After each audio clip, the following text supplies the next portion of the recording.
if we don't record our travels, our lives will be like a flight of birds passing through the air. No one will ever have known that we were there, John Adams said. It's Sunday, and I am already forgetting some of the details of Wednesday and Thursday. A point of this trip is to do a sort of case study of these river towns in America right now, and I want to make sure I get the details out. I'm only in sort of observation or research mode right now rather than analyses, but I do spend 6 to 8 hours a day motoring alone after I pass through a place. That does give me some time to form some initial sort of opinions. So what I'd like to do is make these videos where I get some sort of footage of the towns and the details, give you sort of a brief introduction or whatever, then show you that footage, and then maybe provide a little analysis again at the end. So today I'm going to be talking about Rotterdam Junction and spending a night between locks, anchored, and then going to Amsterdam. Things sometimes just pop out at me, and I might want to discuss that particular issue. It's not attributable to the particular city. It's just that maybe I saw something in that city, and that reminds me of a phenomenon. So for Rotterdam and Amsterdam, two things that come to mind are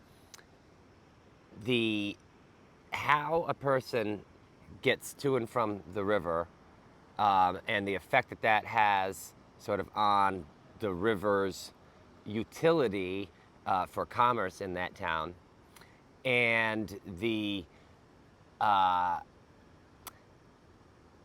care that consumers should take when buying products that are covered in American flags. So I'll talk about those two things at the end of this video. First, I'll just give you a quick narrative of what you're going to see some footage of. First was Rotterdam Junction. That night, I got up to the next lock. I didn't have enough time to go through. It was like 6 o'clock. There were no docks or ability to get out. This is just below Amsterdam, of the water anywhere between these two locks. There was one dock at the bottom of lock, I believe 10, or I think it was lock 10. But there were people fishing, and I just didn't trust keeping my boat there while trying to go and explore. And there was really nothing to explore on the shore anyway. In order to get to town, I would have had to bushwhack up a bunch of trees and vines and stuff, then cross 2 sets of railroad tracks, and then cross a highway in order to have to walk miles to get someplace. So I just decided to stay on the shore. I made a video. I hope people realize it's a tongue-in-cheek video of how to cook on board the boat. Oh, by the way, this is a great time for me to just, I guess I'm supposed to plug this all the time. If you like this kind of content, please hit the subscribe button, like it, like the video, share it. In order to produce this content, I need to, at some point, have like 1,000 followers or more on YouTube, so I can start to commodify it and subsidize this kind of research. So I spent the night anchored. Well, really, I just beached myself between two trees on a place that looked like mud. Two guys, Luis and Chris, stopped over in their boat, and we just chatted for a little while. They were very nice. Boy, when they took off, their docking lights were on so they could see, because they had beached as well. There were so many bugs, these white, sort of translucent, they looked like a mixture of a mosquito and a moth. Almost looked like some undersea creature, because you could see through them and their wings, but there were so many of them, it looked like a hailstorm around their boat. They took off, so that's a good thing that I have this mummy tent made out of screen. So before I went to sleep, though, I was sitting on the back of the boat, and it was pitch dark, except for some illumination from the moon, and the crickets were chirping, and I had this really interesting experience. You know, I have grown up with crickets my entire life. Prior to that, Wednesday night, I guess, I would describe crickets as chirping like eat, eat, eat, eat, eat, eat. In my mind, they're all chirping simultaneously, like together. Now, crickets have to, you could tell the temperature based on the number of crickets that are chirping in a minute. I forget the formula. It's like you count the number, you divide it by 13, you multiply it by 6 and something, and that's Fahrenheit, but you do it a different way, and it's Celsius. So they're chirping at the same meter, I guess I would call it. But I noticed there's a group of crickets just downriver on shore that their tone is lower. And they are all synchronized to go like, let's say, beep, beep, beep, beep, beep, beep, beep, beep. And they're like setting the baseline for this other group of crickets that's just upriver that has a higher tone, almost like the soprano in an a cappella band, and they're going ee ee ee ee ee ee ee. The effect of these two together are to have like a boom boom boom boom. And there's several groups, and there's bullfrogs, and I'm realizing these guys are harmonizing. Well, they're not harmonizing with each other, but they're making a song, and it's like the woods literally is made up of a bunch of different creatures that are singing together in their own sort of way. And I could see that being the basis or the inspiration for some music out of the South, like jazz music. I mean, it was repetitive. It was like almost like Dion and the Belmonts, you know, kind of like they're not all singing the same thing. They're singing differently and adding to create an overall piece of music. And I even, frankly, I just jumped in. I said, let me see if I can just pick out something like boom, boom, boom, boom, boom, boom, boom, boom, and just added it to it. And it was fun. So I was singing along with the crickets. There's an experience I probably wouldn't have had if I hadn't just anchored between these two locks. And I slept great. This mummy tent is terrific. So the next day then went up to Amsterdam, landed at Riverlink Park after going through a lock. Amsterdam has so far, I would say, the nicest riverfront park with the most accommodations for different size vessels. There's a big seawall that has the big concrete posts that you can, you know, wrap like a big thick rope around. But then that kind of cuts down a little bit, so medium-sized boats can go up to this seawall too and not have to like reach up to tie off. And then there were a bunch of docks and a park and a bathroom that was open, which was nice. And you can tell that they've just redone this park in Amsterdam. It looks beautiful. There's even a walking bridge that somewhat meanders and gives, you know, the history of Amsterdam and the Erie Canal.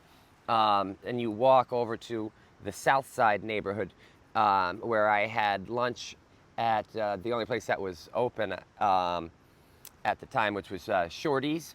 Tried their chicken wings. That was a fun place. You know, I'd say the bartender was like, had a Harley Davidson. It was a woman, you know, I would say 60, 70, with a Harley Davidson shirt and tattoos. There were two men, like one man in a suit and like a much younger man who seemed to be his protege, also like in a suit. And they seemed to be having some sort of a mentorish conversation. And then there was another food delivery person who was having a glass of red wine. And then an old man came in with a set of headphones, and he was talking about how he got these headphones and they were, 10% off because he knew somebody that worked at the hardware store, and after all the years, you know, he figured he's got a lot of yard to do. He wants to be able to listen to music, but we had to sort of help him figure out that it wasn't how to charge these things, because they weren't. He was expecting them to be battery powered. So yeah, that was an interesting experience. But then to come back, it's 20-minute walk. I went into Amsterdam, and you'll see in the video there's like nothing going on in like downtown Amsterdam. It's like the middle of the day. You've got these beautiful buildings, but it's just a kind of a jumble of like traffic, and I don't know, nothing seems, I don't know, I didn't get it. I feel like there was no cohesive theme to like what they're trying to do down there. Nothing seemed open, but it seemed like maybe it should be open. Like there was like a dress shop that had like mannequins with like nice dresses on it. Looks like it's taken care of, but it's not open. But it also, maybe it hasn't been open since 1990. It was really hard to tell, And then I went to the library, looked at some local history, came back and decided it's too difficult to get from the river, which was really nice with all the accommodations, over the railroad tracks. There's like an elevated, pedestrian bridge to the downtown. I was like, it's just not going to be good to stay here. So I decided to leave and go up one more lock and meet my parents at Guy Park, where they're reconstructing or doing a lot of rehabilitation to the Guy Johnson house. And then we had a nice picnic, and after my folks left, I just walked right across the railroad tracks, and there was a convenience store and a restaurant called Russo's. So that was like easy, though. It's like a block away. It had kind of everything I wanted, and the accommodations, though slightly less, though drastically less, grand than the Riverlink Park. It had everything I needed, and because it was closer to stores and some sort of a nightlife, I was much happier being there. I didn't have anything to eat at Russo's. I did try their huckleberry martini, which was a little too sweet for my taste. It was like a lemon drop with this huckleberry, which I never had huckleberry, but it was nice. Maybe a dessert drink. And then I had a martini, and I do my martinis dry and dirty, but they didn't have any olive juice. I thought he said he didn't have an olive. I didn't realize he didn't have any olive juice. So I basically had a glass of vodka with a lemon in it. So that was that helped me go to sleep around 10 o'clock that night. I'll show you some of the clips now, and then I have one more thing I want to just talk about.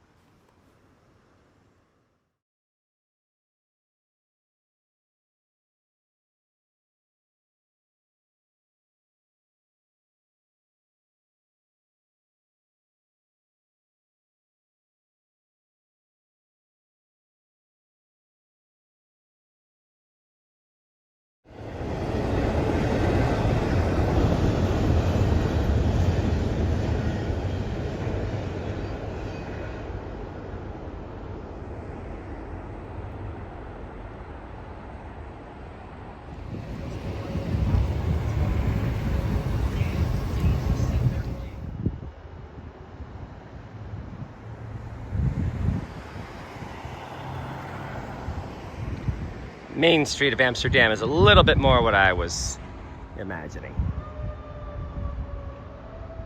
Signal the sirens. Like, what a great building. I would love to have a building like this. First National Bank, 1867. And then somewhere around 1972, someone decided to put this awful paneling on that makes me want to puke. I see a sign for a place called Sharpshooters. but I can't figure out how to get to it. So I'm walking through an alley. I don't know what's gonna happen. Well, I was right about the building. Maybe people don't come in the back side, and it's not open on the front side until a certain time. I'll use the internet to find that information out. Well, I guess they're applying to sell liquor, and in the meantime, it doesn't look like they're open. Sharpshooters. Darn, that would have been something interesting to see today. But I do like this new Paris shop.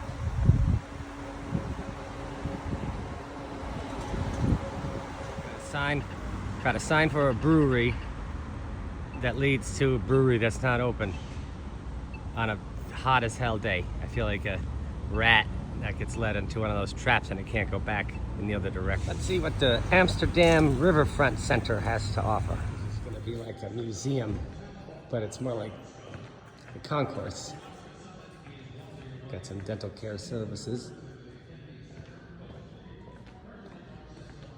But I'm walking in the wrong direction now. At least it's air conditioning. Just summarize this real quick. It says if you don't have any business in here, you can get out. Finally have the library. Let's check out their local history section.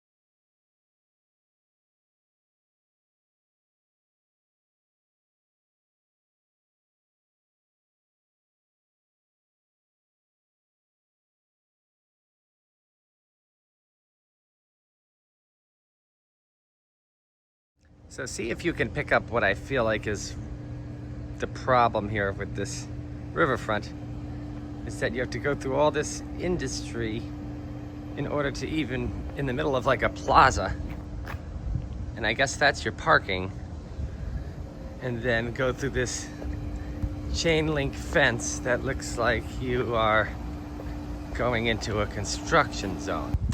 Kinda doesn't necessarily feel as though I'm going to a welcoming waterfront so much as like a shootout in a noir detective movie.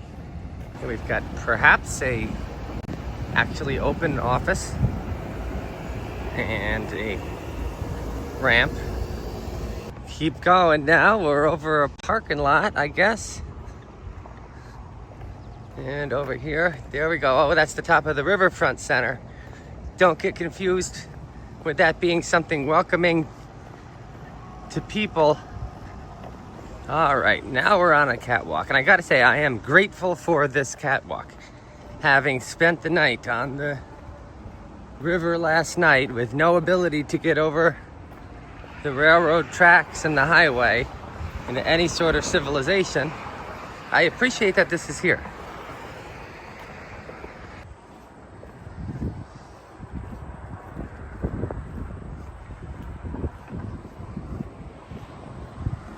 See, and then you emerge into this really nice riverfront area. That's where I just came from. There's a staircase and an elevator. Looks like this place still isn't open. It would be nice if there was something open during the day. And we are back at this beautiful waterfront. And there's my boat. I will say this is the most accommodating of any seawall I've experienced here in the last 10 years on the Hudson or Mohawk, because it's really tall seawall and then it angles down so that boats like mine can fit on it, and then there is ample dock space there in the distance. Just the problem is there's, just like with Albany, you know, you've got to cross a walking bridge over top of a 2-lane highway over top of railroad tracks in order to find yourself into a part of the town that's not designed for people to live in. So you got to walk, you know, 10 blocks in this direction in order to find a bar that's open in the middle of the day.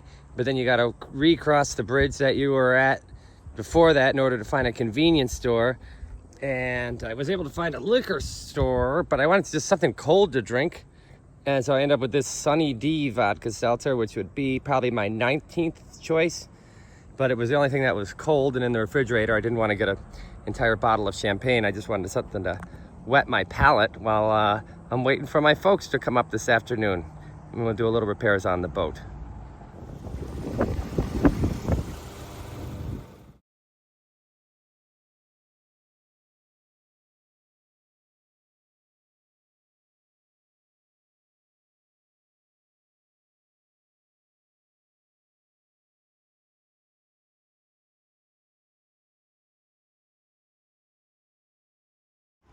Meanwhile, at Lock 11, there's a seawall with power, and a bunch of boaters stayed there, and there is a bar and a convenience store within walking distance, and porta potties.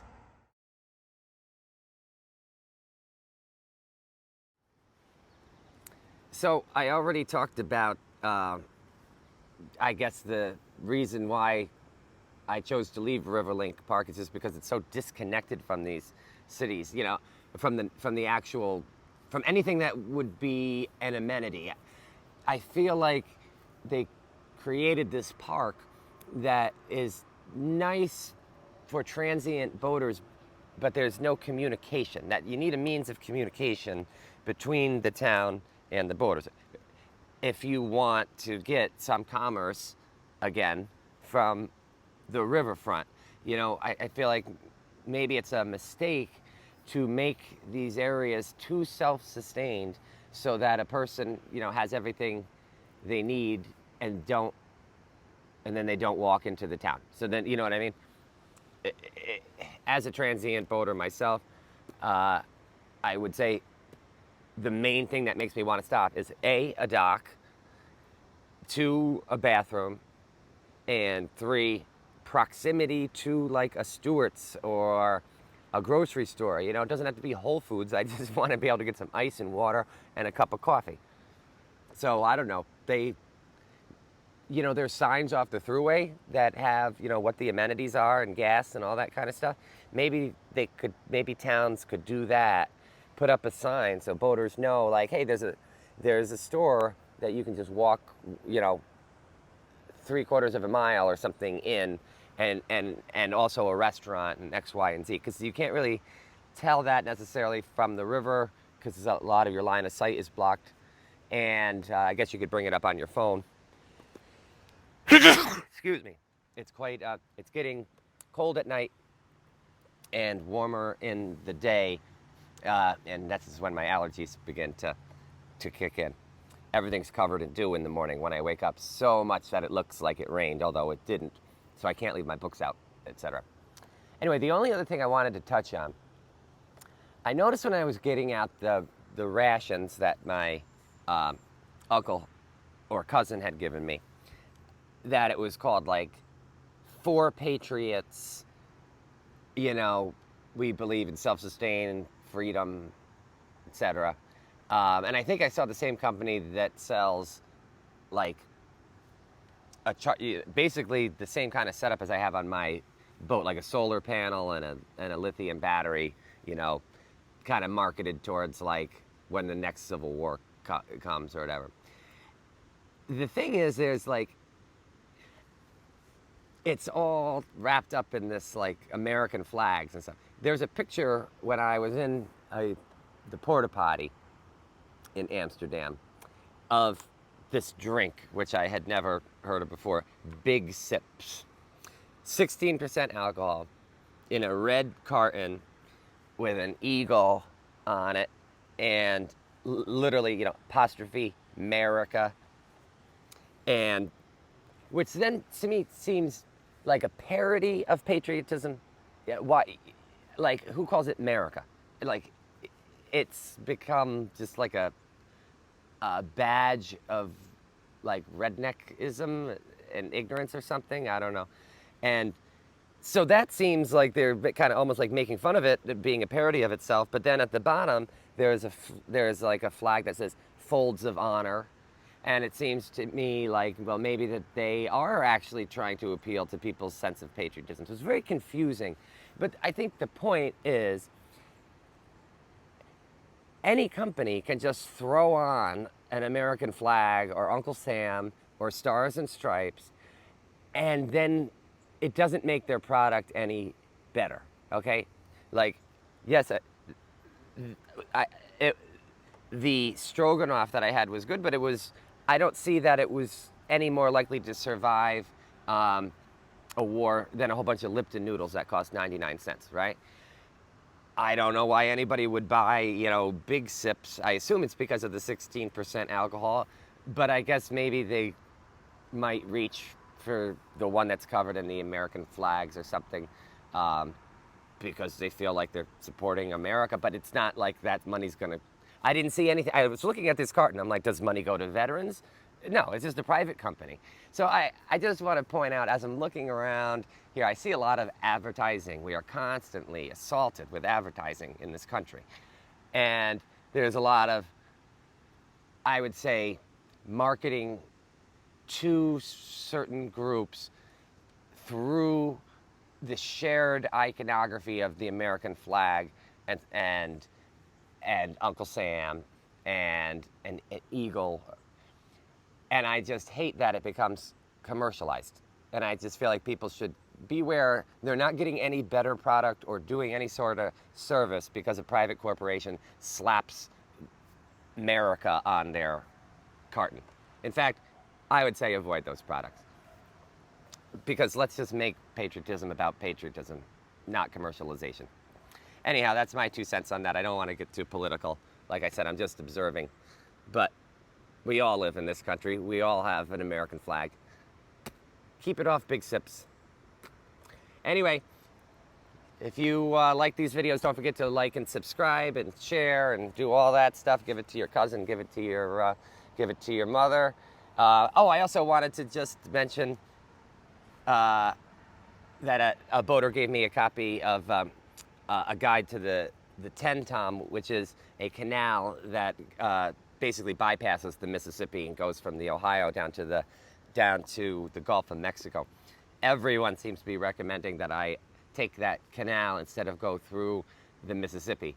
The problem is the whole point of this trip is to go down the Mississippi, even though it's going to be difficult. So, I appreciate that, and I'm going to look into it. Maybe I can dip my feet into it and come back out, because it does look like a nice canal, but I do have to go down the Mississippi. That's the point of this trip. Thanks, folks. I'm going to do an update to tell you about Canajoharie and Fort Plain, and I'll do that a little bit later this afternoon. Enjoy your day. Thanks.